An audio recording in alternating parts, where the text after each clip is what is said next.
We have here our median. Median is the value in the center when numbers are arranged from least to greatest. We have here our sample problem number 1. This is for odd terms.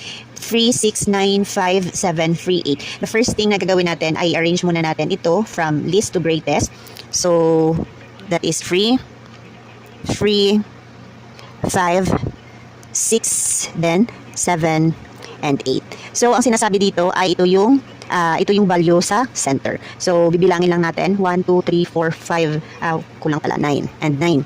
1, 2, 3, 4, 5, 6, 7. So, ang ating median ay ito, 6. Kasi 1, 2, 3, 1, 2, 3, ito yung center natin. So, our answer is 6. Sample problem number 2 for even terms, 5, 7, 8, 6, 5, 4. Again, i-arrange lang natin ito from least to greatest. That is 4, 5, 5, 6, 7, and 8. So, bibilangin natin. 1, 2, 3, 4, 5, 6. Kasi, even terms, ito yung nasa center natin. 1, 2, 1, 2, and then ito yung nasa center. Yung gagawin natin ay i-add lang natin itong dalawang nasa center natin. 5 plus 6 is equals to, divide by 2. 5 plus 6 is equals to 11 divided by 2. Our answer is 5.5. So therefore, our median to this even terms is 5.5.